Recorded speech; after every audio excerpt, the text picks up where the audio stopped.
is, they move very slowly.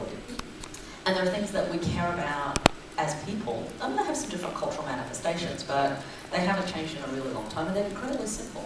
We want to be part of a family, we want to have friends, we want to belong to a community that shares our values, we want to belong to something that has a larger meaning, whether that's a nation state or an ideal or a religion.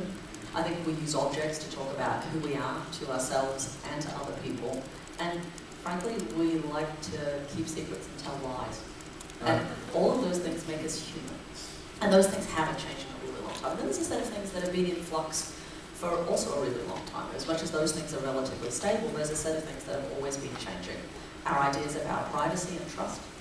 We talk about this coming Internet of Things era as though it's the first time that privacy is going to have really been this big issue. But frankly, we've been arguing about privacy and trust and security for a really long time.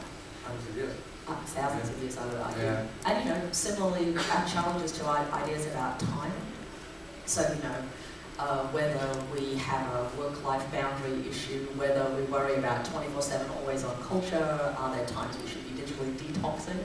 All of those conversations about time are also the conversations we had when the Industrial Revolution started, when clock towers first appeared and people got kind of shirty about the fact that they were now being told it was a particular time of day and they should sleep now.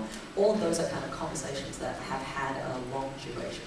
Are you ever surprised by something that you thought was permanent and a glacially changing future of human society was in flux? I think there are some things that one might want to be delighted about in that regard, right? I think it's kind of remarkable to see how quickly we have moved on the issue of the position of homosexuality in global societies. That we can have a conversation about gay marriage now that was almost unspeakable 20 years ago is delightful and kind of wonderful. By the same token, that we're still having the same conversations about sexism and misogyny and gender is kind of astonishing. That one of those can move and the other one doesn't. Maybe that will move as well. Not without a lot of help. Well, we are trying to help our way as well. So we, in the tech industry, we talk about the Internet of Things as if it means something. I just stood up on stage and talked about it as if it meant something. But I do think the phrase is unhelpful for a variety of reasons, and I would like you to tell our audience why it is a terrible phrase. Oh, it's not that it's a terrible phrase, it's just that I think lurking under it... A geeky phrase. Maybe an unhelpful phrase. How about that? But I think, at some level, the Internet of Things is a phrase that tidies up a great deal of mess. Yeah. When you put up those lovely graphs, it makes it look like it's just this incredibly straightforward progression of things that will just happen by themselves. Yeah. And the reality is we know they won't, right? And the reality is for each one of the bits of that name, the Internet of Things, there's all of the kind of complexity that is actually productive that we don't end up talking about. So, when you talk about the Internet of Things, there's a sort of first assumption about where it's going to happen. So smart cities, smart homes, without remembering that making London smart is a completely different proposition than making Sydney or San Francisco, Jakarta, Istanbul, Addis Ababa smart, that all of those would be cities with different infrastructures, different cultures, different practices, different notions of citizenship, different ideas about surveillance and privacy. Different immediate needs. Oh, absolutely. Different reasons why you do it. I mean, thinking about what it means in London to connect up the congestion charge to smog monitoring in parks is very different than saying we want to look out for sharks in the water like they're doing in Fremantle in Western Australia, right? I mean, very different kind of ideas about what is it that you are trying to regulate and make sense of. So the police piece for me is sort of really important, and how you think about those. Besides which, homes are different in different countries too, right? So there's all of that complexity that kind of gets tidied up. I think the people piece is entirely missing. Someone's going to have to deploy those 50 billion things. Most of them won't deploy themselves. Someone's going to have to maintain them, because chances are, if they're like the internet and electricity that they replace, they will break down. They will, we know that, right? I don't know how many of you can get through a day or a week without one of the pieces of technology you have failing. The Internet of Things will be subjectively similar to these sort of problems. The people who will administer it aren't going to be the same people who deployed it. The people who are the subjects and objects of it, so the people who move through the city, the people who live in the city, the government regulators, all of those are different categories of people with different understandings of the technology. We don't ever want to have as much conversation about them as we probably should, and that conversation becomes shorthanded as either privacy or regulation, and I think it's more complicated than that. And last but not least, things is a really suggests they're somehow the same. But even in your graphs, they're obviously radically different. And to be thinking of the things as stuff, which may just sound semantic, but stuff you understand as being bits and pieces of difference. So imagining connecting a toothbrush versus connecting a light pole or a traffic light. While they may all be long, narrow things, they have very different sensibilities, they have different functions, they exist in different kind of planes of value with each other. And so imagining what it means to connect everything from bees to sewer lines is to suggest some very different, practical realities, but also very different intents. And I think for me, what will become much more interesting is when we stop saying 50 billion by 2020 and start unpacking what all of those pieces are going to be and what it's going to require to make this functional, to make it work, how we sort of pull apart some of the breathlessness that's attached to it and start to talk about what the challenges are going to be and what the opportunities are that creates. So does Intel have a settled technical opinion about whether or not we should be embedding as much intelligence as we can in these sensors and devices?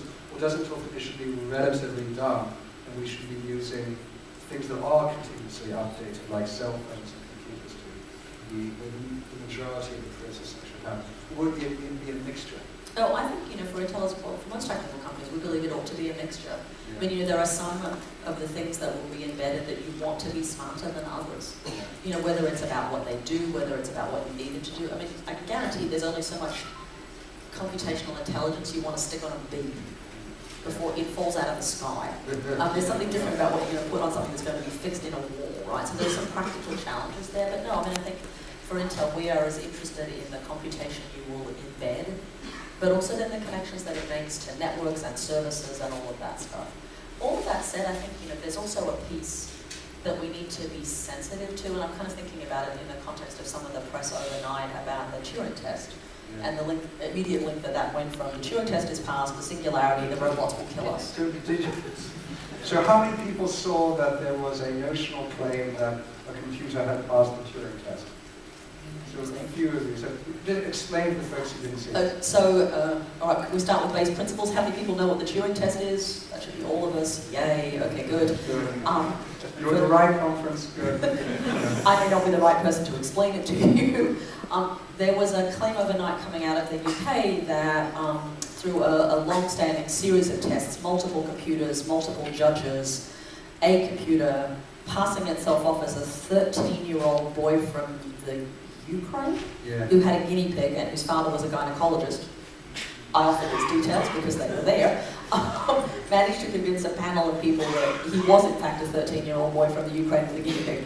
The claim is, having done that, the Turing test is passed. Now, you can imagine the immediate set of counterclaims were, well, deciding that you're a 13-year-old boy with a guinea pig may be an easier claim to humanity than deciding you are a 40-something Englishman editor, editor of MIT Technical Review. And so there's now a kind of an argument about whether that has been passed.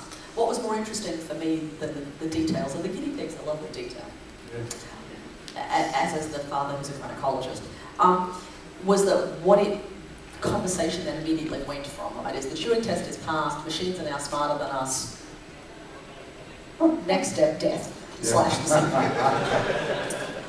the singularity. And for me there's something that also starts to appear around the edges of the conversation of the Internet of Things, right, which is, where does the consumer anxiety arise about what it means to have an environment in which you might operate that's smarter than you?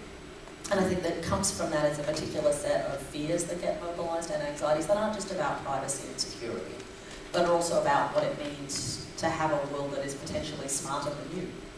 Autonomy, agency, sentience. Yeah. Skynet goes live and kills us all. Do you have a sense that the general level of anxiety about technology is at a particularly high point at the moment, or do you think it's a constant for the last 20 or 30 years?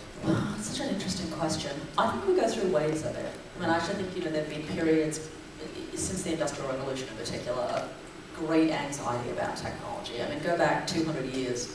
We're sitting at the 200 years ago, right in this moment in time, would be at the very end of the Luddite period in England, where there was an extraordinary anxiety about technology that was riven through culture and media and in the news, and I think there were not dissimilar ones in Europe and in the US about electricity and about what the perils were of electricity, particularly in Britain in the kind of, early 1900s.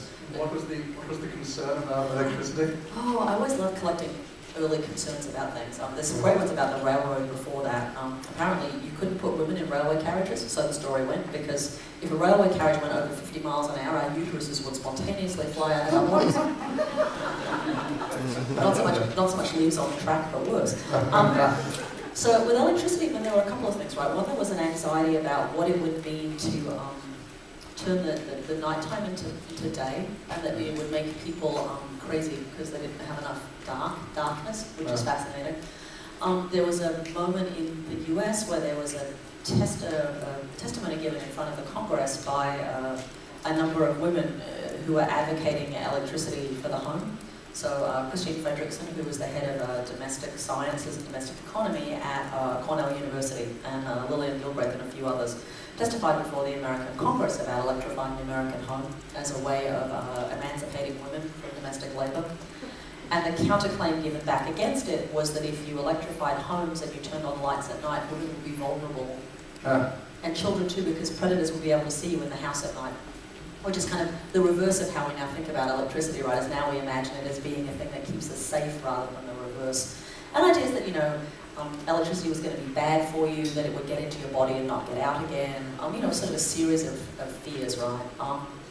And I think it's unsurprising that they're resurrecting at the moment. We're coming through a period where you can't escape the kind of force of the conversation about technology. And I think, what for me has been more interesting, my team's been studying it along with a couple of my other kind of allied teams inside the company, is that we seem to be at a moment in time where we've gone through a period, maybe 10, 15 years worth of digital and technical is good, ipso facto, more digital, more technical, better. To a point where consumers are now, and human beings, not just in the consumer realm, are starting to say things like, I don't think I want you to bring that tablet to bed.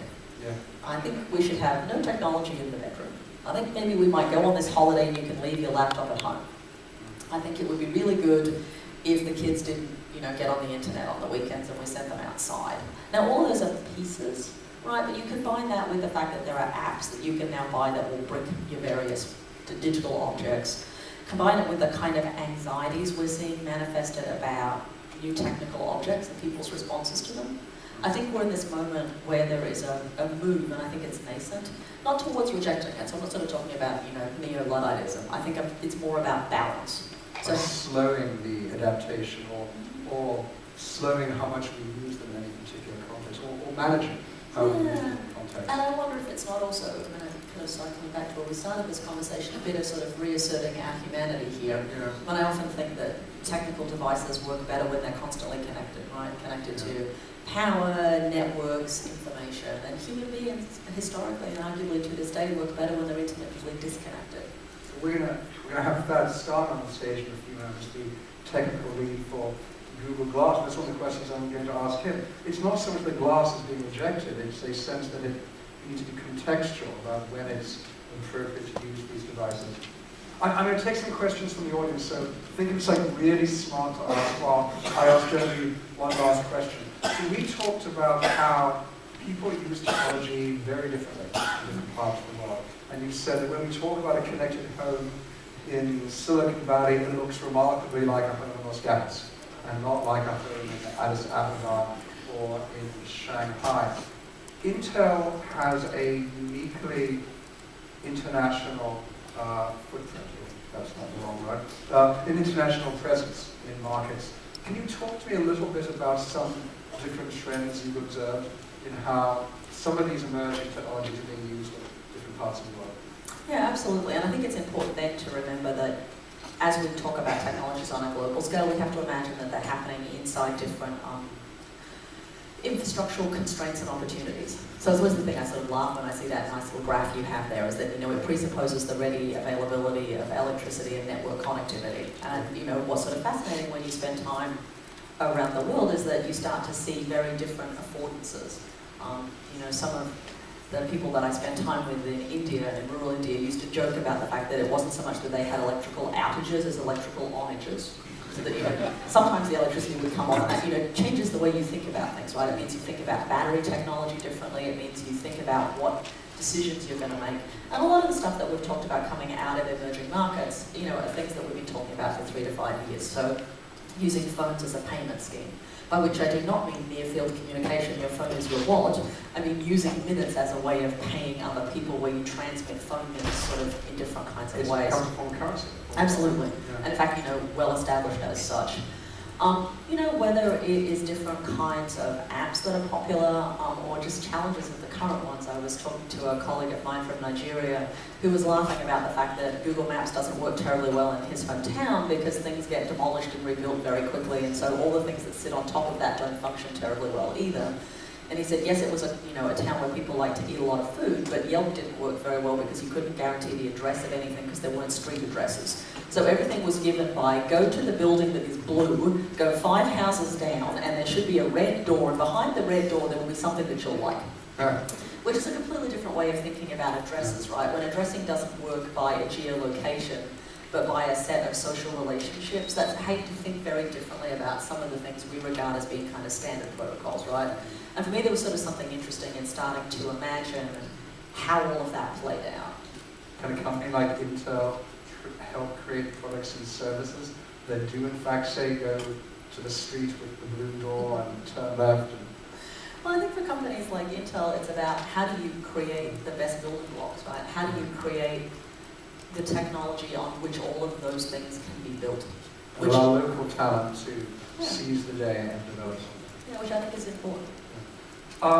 If we can bring the lights up a little bit, I'd love to take some questions from Genevieve. There are people circulating with microphones. Please say who you are and where you're from. And though short statements are barely permitted, a question is both politer and more entertaining for your colleagues. So, questions? It's an excellent form of social regulation. Yes. Seriously, no questions? I mean, I know it's like... I can keep on asking questions. I can go back here, please. Hi, my name is Umakant, and I lead the connected strategy at Tuner Designs. The interesting thing that I find is so refreshing when you talk about the rest of the world. And I spent 15 days in San Francisco and then 15 days in Bangalore. I know it's hard.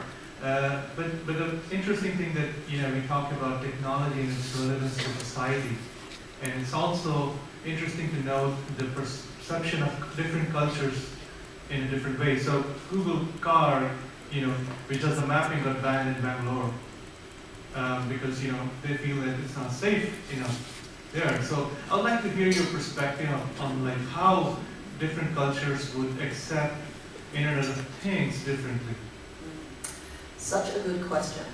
I think it's also sometimes really tempting to talk about the absence of technology only in emerging markets, and I'm kind of struck here by the fact that some of the Internet of Things challenges will likewise be in the United States, where 20% of households are still not connected to the Internet. So I sort of want to be careful not to bracket it as sort of one world has technology and the other doesn't.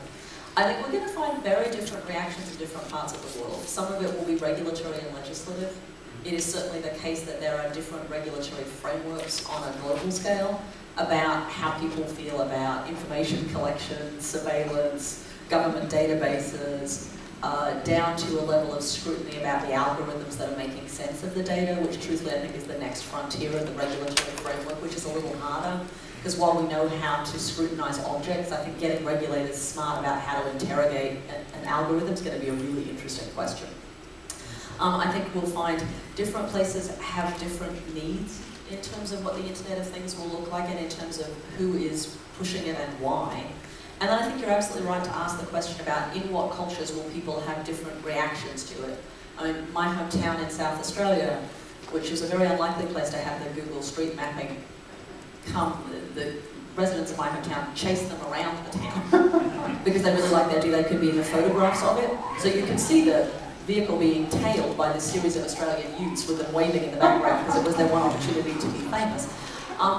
So I think we're going to find really different kind of encounters, but some of it's also going to be tied up with ideas about what does it mean for things to be smart, what does it mean for things to be sentient, There are plenty of cultures in the world where human beings aren't the only things that are sentient, and imagining other things being thus is not so complicated. There are, what other sentient things other than dolphins and... So I've just been reading a delightful book about Japanese technical cultures, and there was a period of time, to the present day, of making of karakuri, so robot automaton is not really a good word for it in English, and they're regarded as having sentience. They have feelings. You have to lay them to rest appropriately when you're finished with them, or they will haunt your building. Plenty of, that Aboriginal, so, in addition to my many other strange delights. I'm the child of an anthropologist, and I grew up on my mother's field sites in central and northern Australia. So I grew up with Indigenous people in and on their country when they could still remember, that country before white people came. Yeah. And their kind of notion of how the land is inhabited and how you make sense of it allowed that there were many things that had an agency that weren't human. And there are plenty of cultures in the world where that is still the case. So imagining how this gets made sense of is actually going to be really complicated as a result of that. Classical Greece believed that there were spirits in trees and rivers, and still Native American cultures believe the same thing. I believe there's a question over here, please. Hello, my name is Anne Valencia. I'm a product design strategist here in San Francisco, and I chatted with you in Amsterdam earlier this year, Genevieve, so good to see you again. See you too. I would love to hear your learned opinion and information about two trends that I think are going to be important. One is the redistribution of wealth globally based on some of the recession and the further implications of that, and also the aging of Western society and the fact that in the next 20 years we're going to be experiencing overabundance of elderly and an underabundance of younger folks to help sustain that. So I'm curious to see what your take on that is. Thank you. Great question. Inequality and an aging population. So GFCs and silvers. Let's start with the second one, because I think it's interesting for a couple of reasons. You're right to point out that we are coming onto an age wave in the West where we have an increasing number of people in their 50s, 60s, 70s, and 80s. I think the harder thing is the use of the word elderly there doesn't always make sense. I think not only would that group not self-describe as such, but what it means to be that age now is very different than what it might have meant 100 years ago. So I think there's a series of things we're going to have to recalibrate. Part of them are driven by economics. Many of that cohort will stay in the workplace a lot longer. Many of that cohort has come up in a time when they're actually exposed to a great deal of technology, and so are in fact surprisingly attuned to technology while they may not think about themselves that way. Their behaviour evidences that. It's also the cohort who are now the fastest growing groups on everything from online dating sites to Facebook, so I know they're kind of out there as a market. It's just not the one we tend to think about. What is of course also interesting, and you don't have to just look at the West here, you can look at Japan also, is this is a cohort who historically has a great deal of financial resource at their disposal. And so I think thinking about what it means to market to that cohort or design to that cohort is actually really interesting. And in some ways, as far as I'm concerned, a much more interesting challenge than thinking about how to seduce the next cohort of millennials. All of that said, I think it's also important to remember that same age wave is happening outside of the traditional West. So one of the implications of the one-child policy in China is actually that you have a rapidly aging population there too without a trailing younger population. So there are some interesting kind of challenges of how that will play out in a very different context. But for me, I think there is an inordinately large opportunity there, but you have to get past thinking about it as elder, non-technical, and other. And I think that becomes interesting.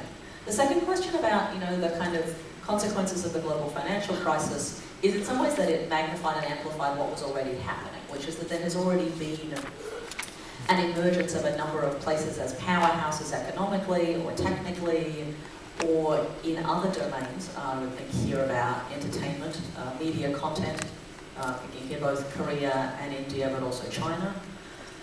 And how we sort of play through those things is really interesting, and what it means to imagine that the centres of innovation may now need to include a whole new set of centres. And then also that in some of those places there are innovations that will happen that will never make it to San Francisco because they wouldn't make sense even if they did. And that doesn't mean that they are not going to be genuinely astonishing, because frankly some of those innovations will happen in places where they can get anywhere between 400 million to 800 million users in a very short period of time and still not be something that necessarily resonates here. And so for me what becomes fascinating is that, and then I guess, as a researcher, it will be interesting to work out what the next language we use is there. It is interesting that we still call China an emerging economy when I think it's safe to say it might have emerged. And so what it is we start to think about as we move from that kind of language that was, we went from first world and third world to mature and emerging. What comes after that becomes a much more interesting kind of question. And I think there's something in that about how we make sense of the world that is in need of a little bit of a shake-up. Genevieve, before you go, let me place a scenario for you which economists are not certain is happening, and ask your perspective as an anthropologist. If it's true, disciplinary wars. Yes. If it's true that people are living longer and are active and productive longer, and it's simultaneously true that jobs are being structurally changed, and we may not require the same degree of structural employment as has existed historically, and it's thirdly true that capital compounds, and we're not going to have some kind of global wealth tax, as Thomas Piketty has suggested. What will our relationships to labor and self-worth look like in 20, 25 years? Wow. I think they will. There's a lot of scenarios. They will. Yeah. I think they will continue to be complicated. And I think it's important, and again, I think it's sometimes hard to remember in rooms like this in San Francisco, that whilst some work is changing, much work isn't. I mean, an extraordinary amount of paid labour in the United States is piecework. That's with an I, not an A. That is still paid by the hour, it's service work, it's, it's barely in some ways making do. The fact that we are having fierce debates in the United States about minimum wage is not a surprise. And what it means to think about that work as being meaningful work is a very different question than the one you were asking me. So I think, are we going through a period of time where what it means to do knowledge work will be transformed? Yes. Does it mean we're going through a period of time where the creatives and the creative class is under a different sort of pressure? Quite possibly. Does it mean that our identities will stay tied up with our jobs? Maybe, but what those jobs are is varied and variable.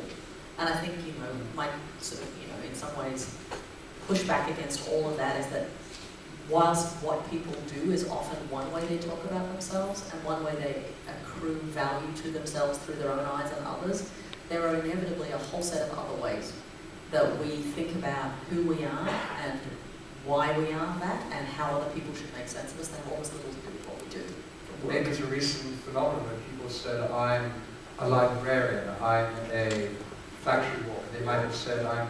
No, I think if you look at English surnames, for instance, they often encoded exactly who you were because that was, bell ringer. That was, one of the ways that people were made sense of. But I think they were also made sense of by, what village they lived in and what land they farmed or what lineage they were part of or what religion or what nation state or what history or what football team they support or cricket team. There's a myriad of ways we talk about who we are that aren't just about our paid labour. And if we talk about paid labour, I think we don't do enough time remembering how much that is not being transformed by new technologies. Genevieve Bell, thank you very much.